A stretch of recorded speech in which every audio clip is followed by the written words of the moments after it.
Imagine standing in front of an ordinary house in a quiet neighborhood somewhere in America. From the outside, it looks just like every other home, with windows, a small yard, and a mailbox by the porch. But the moment the door opens, the atmosphere inside changes instantly. There is no living room, no hallway, only piles of belongings stacked as high as a person's chest. The smell of dampness, spoiled food, thick dust, and traces of rodents is enough to make anyone stepping inside freeze for a moment. In one corner of the house, there may still be a chair where the homeowner once sat among all that chaos.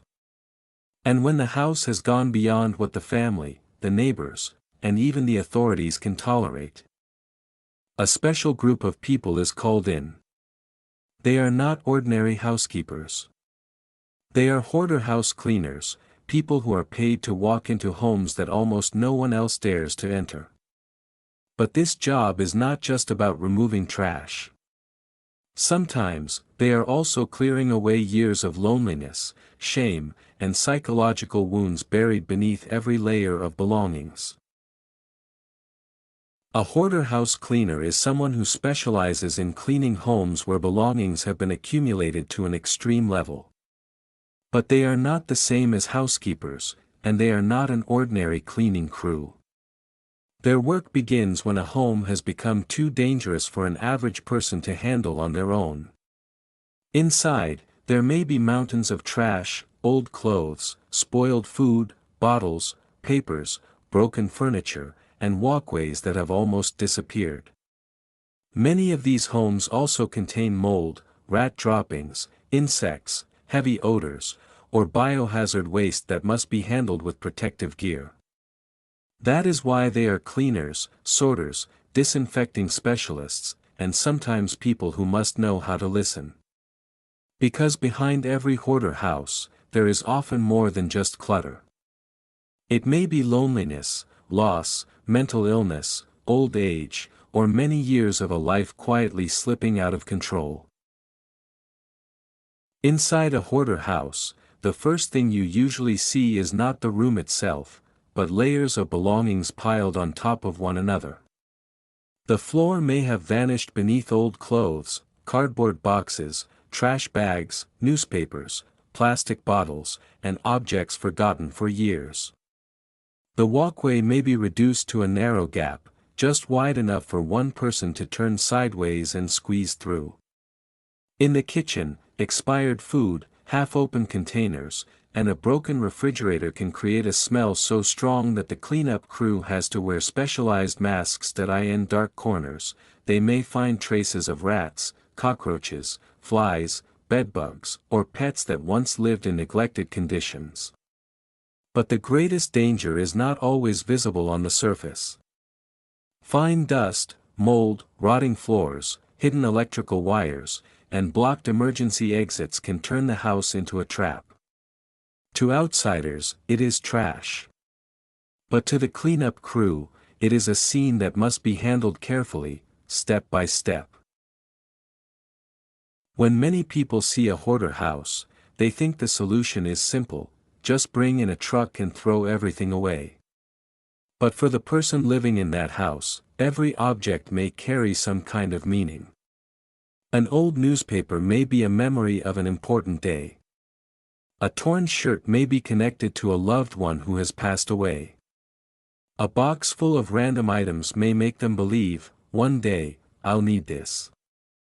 So if the cleanup crew rushes in and throws everything away, they are not just removing trash, they may be pushing the homeowner into panic. This work requires patience, respect, and a step-by-step approach. They have to sort items, ask for permission, save important documents, look for valuables, and avoid turning the cleanup into a psychological shock. Because sometimes, the hardest thing to remove from the house is not the trash, but the fear of letting go. The process of cleaning a hoarder house never begins with grabbing a trash bag and rushing inside. First, the cleanup crew has to stand outside and observe, assessing whether the home is merely cluttered or has become a dangerous environment. They check the entrance, strange odors, signs of mold, insects, rodents, hidden electrical wires, and areas where the floor may collapse. If the house is heavily contaminated, they must wear protective suits, thick gloves, safety goggles, specialized masks, and tall boots. After that, the first task is not to clean the entire house, but to create a safe pathway. A small path from the front door to the living room can help them move around, exit quickly, or bring equipment inside. Next, they divide the house into small sections, because looking at the entire pile of belongings at once can become overwhelming. Each box, each bag, and each drawer is opened slowly and carefully under control. Items are sorted into several categories: keep, donate, recycle, discard, important documents, and hazardous materials. This is the step that requires the most care, because cash, family photos, legal papers, or medication may be mixed in with the trash. When they encounter rotten food, rat droppings, needles, mold, or biohazard waste, they do not treat it like ordinary garbage. Those materials must be sealed, disinfected, and removed safely so they do not contaminate the air inside the home. After most of the belongings have been taken out, the true damage to the house finally begins to appear. The floor may be rotten, the walls may have water damage, the carpet may have held odors for years, and the ventilation system may be heavily contaminated. At this point, the cleanup crew moves on to deep cleaning, deodorizing, disinfecting, and treating every remaining surface. But throughout the entire process, they still have to communicate gently with the homeowner or the family. Because to outsiders, this is a cleaning project. But to the person who once lived there, this may be the moment they watch their entire life being carried out of the house, piece by piece.